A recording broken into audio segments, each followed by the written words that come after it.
দাদু ভাই সেটা তো দুঃখ, আমার এখনো তো বিয়ে হয়নি দাদু ভাই, কেউ তো আমায় বিয়ে দেয়নি। এই ছেলেটা আমায় কি করবে জেন, কি সমস্যাতে পড়লাম ছেলেটাকে নিয়ে আমি রে। বোকা তো তোর বিয়ে হয়নি, আমি কি করব? আমার বাড়ির সব পাগল আমায় ধরে বাঁধে স্কুলে নিয়ে যায়, ডেইলি আমি স্কুলে যেতে লাগে। যার তুই বেশি কথা বলতেছ। হ্যাঁ দাদু ভাই পড়াশোনা করো, না হলে আমার মতো হবে। কেউ তোমার দিকে তাকাবে না, কেউ তোমাকে বিয়ে করবে না। আমার মনের দুঃখ আমি কাউকে বলতে পারি না দাদু ভাই। দাদু ভাই বলে তুই আমার সামনে বক বক করে আমার কান কাটি না পাগল। বাতিজা শুন, তোর কাছে কোনো মেয়ে আছে বিয়ের বাকি? কাকু সেরকম তো মেয়ে আছে অনেক, কার জন্য সেটা বলুন। কি বলবো বাতিজা, শরমও লাগতেছে, আমার জন্য মেয়ে খুঁজতেছি। আচ্ছা কাকু, আমি যদি পাই সেরকম মেয়ে আপনার জন্য ভালো, তাহলে আমি বলবো আপনাকে। আমি অন্য সময় আপনার সঙ্গে গল্প করবো, এখন জোরকে নিয়ে স্কুলে যাই। ঠিক আছে বাতিজা, তুমি আমার দাদু ভাইকে নিয়ে স্কুলে যাও, অন্য সময় গল্প করবো। আমি ঘরে চলে যাব, আমি স্কুলে থাকবো না। জোর তুই কান্না বন্ধ কর, তুই কাঁদছিস কেন?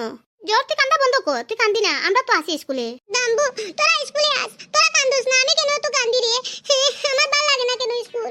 দাম্বু তুই বলবি আমি কাঁদছি কেন? সকাল সকাল আমার মা কি করছে দেখ তুই। এত সকাল তোর মা কি করছে তোকে? কি রে কি করছে তোর মা? এই দেখো তোমরা সবাই, আমার মা সকাল সকাল আমার হাতটা ভেঙে দিল রে, বাড়ি মারে। ওই আমার বাবা বেমান আমাকে জোরে জবরদস্তি স্কুলে এনে দিয়ে গেছে। হাই হাই হাই, তোর মা তো ঠিকই তোর হাতটা ভেঙে দিল রে। তোরাই বল, আমি কাঁদবো না কি করবো? আমি আসবো আর নাচবো নাকি? আমার ঘরের মানুষগুলো আমারে শান্তি দেয় না রে, আমার ঘরের মধ্যে অশান্তি করে রেখেছে।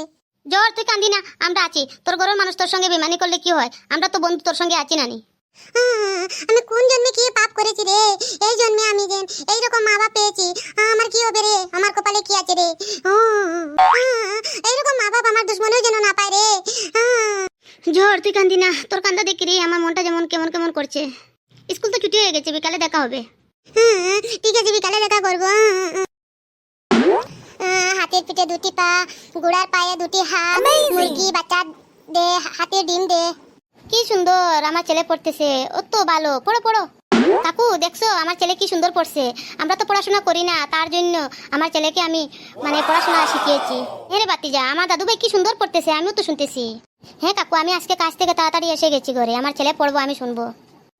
কবুতরের বাচ্চা উঠতে পারে না, মুরগির বাচ্চা খুব বেশি উঠতে পারে।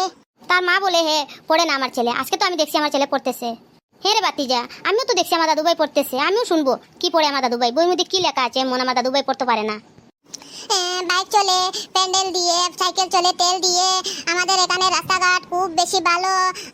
তারপরে তেল না হলে দুনিয়ায় বাঁচবে না। তারপরে কি, বাচ্চা পড়তে বসলে বাবা বা গাঁর কোনো বুড়া মানুষ সামনে বসা থাকলে পড়তে অসুবিধা হয়, ওরা কিছু বুঝে না।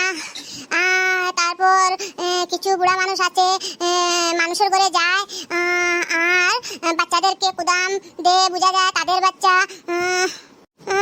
এই বুড়া মানুষদেরকে কি করা উচিত? বুড়া মানুষদেরকে শুধুমাত্র বেইজ্জত করে ঘর থেকে বের করা উচিত। জোর এসব কি বইয়ের মধ্যে লেখা আছে এরকম? কেন বাবা, যেটা লেখা সেটা তো পড়তেছি। ঘরের মানুষ যদি বাচ্চাকে বেশি প্রেসার দেয় পড়াশোনার জন্য, তাহলে বাচ্চা নষ্ট হয়ে যাবে। তার জন্য বাচ্চাকে বেশি করে খেলাধুলা করানো উচিত। দাদু ভাই কি হয়েছে বলুন? দাদু ভাই, বইয়ের মধ্যে বুড়া মানুষের কথা ঠিক ঠিক এইভাবেই লেখা আছে নাকি? তাহলে কি আমি ভুল পড়তেছি? না দাদু ভাই, আমি মনে মনে ভাবছি যদি সেই রকম হয় তা আমি বুড়া মানুষের পাশে যাব না, বুঝছো দাদু ভাই? তুমি পড়ো পড়ো। দাদু ভাই ঠিক কো, তুমি বুড়া মানুষের সামনে বিলকুল যাবেন না। কেন? তোমার বয়স এখন 5 বছর মাত্র। জোর কি বলছস? বাবা মা বাচ্চাদেরকে পয়সা বেশি বেশি করে দেওয়া উচিত, কারণ বেশি করে পয়সা যদি না দেওয়া হয় তাহলে বাচ্চারা নষ্ট হয়ে যাবে।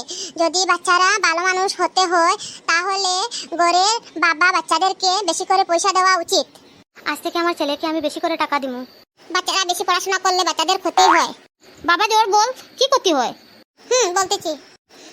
বাচ্চারা বেশি পড়াশোনা করলে কি ক্ষতি হয়? 1 নম্বর ক্ষতি, বাচ্চার স্বভাব নষ্ট হয়। তারপর 2 নম্বর হলো বাচ্চার ব্রেন নষ্ট হয়। 3 নম্বর বাচ্চারা চুর হতে পারে। 4 নম্বর বাচ্চারা কাকে কোন সময় মারবে সেটা বোঝা যাবে না। বাচ্চারা দিমাগ কাম করা বন্ধ করে দেয়।